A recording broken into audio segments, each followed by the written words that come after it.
ಗುರು, ಇತ್ತೀಚೆಗೆ ನಡೆದಂತಹ India versus Australia ಮ್ಯಾಚ್ನಲ್ಲಿ batsman ಅಥವಾ ಸ್ಟೆಂಪ್ಗೆ ನಿಯರ್ ಬೈಗೆ ಈ ಥರ ಎರಡು ಲೈನನ್ನು ಹಾಕಿರ್ತಾರೆ. ನೀವು ಅಬ್ಸರ್ವ್ ಮಾಡಿರ್ಬೋದು. ಇದನ್ನು ಯಾಕೆ ಹಾಕಿದ್ದಾರೆ ಅಂತ ನಿಮಗೆ ಗೊತ್ತಾ? ಈ ಎರಡು ಲೈನ್ ಬಂದ್ಬಿಟ್ಟು ಲೆಗ್ ಸೈಡ್ ವೈಡ್ಗೆ ಮಾರ್ಕ್ ಆಗಿರುತ್ತೆ. ನಿಮಗೆ ಎಲ್ಲ ಗೊತ್ತಿರೋ ಹಾಗೆ ಇತ್ತೀಚೆಗೆ ಮಾಡ್ರನ್ ಡೇ ಕ್ರಿಕೆಟಲ್ಲಿ ಬೌಲರ್ಸ್ಗಿಂತ ಬ್ಯಾಟ್ಸ್ಮನ್ಗೆ ಸ್ವಲ್ಪ ಹೆಚ್ಚು ಫೇವರ್ ಆಗಿರೋದ್ರಿಂದ ಬೌಲರ್ಸಿಗೂ ಸ್ವಲ್ಪ ಹೆಲ್ಪ್ ಆಗಲಿ ಅನ್ನೋ ಕಾರಣಕ್ಕೆ ಈ ಒಂದು ಲೆಗ್ ಸೈಡ್ ವೈಡನ್ನು ಇಂಟ್ರೊಡ್ಯೂಸ್ ಮಾಡಿದ್ದಾರೆ. ಇದು as of now just trailing ಪೀರಿಯಡಲ್ಲಿದೆ. ಇದೇನಾದ್ರು ಸಕ್ಸಸ್ ಆದರೆ ನೆಕ್ಸ್ಟ್ ಇದನ್ನು ಇಂಪ್ಲಿಮೆಂಟ್ ಕೂಡ ಮಾಡ್ತಾರೆ ಅಂತ ನ್ಯೂಸ್ ಇದೆ.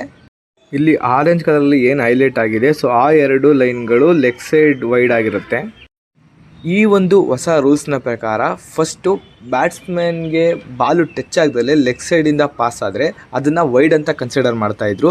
ಇವಾಗ ಇನ್ ಕೇಸ್ ಬ್ಯಾಟ್ಸ್ಮನ್ಗೆ ಲೆಗ್ ಸೈಡಲ್ಲಿ ಬಾಲು ಟಚ್ ಆಗದಲ್ಲೇ within that leg side wide line ಇದ್ದರೆ ಅದನ್ನು ಲೀಗಲ್ ಡೆಲಿವರಿ ಅಂತ ಕನ್ಸಿಡರ್ ಮಾಡ್ತಾರೆ ಇನ್ಸ್ಟೆಡ್ ಆಫ್ ವೈಡ್ ಬಾಲ್.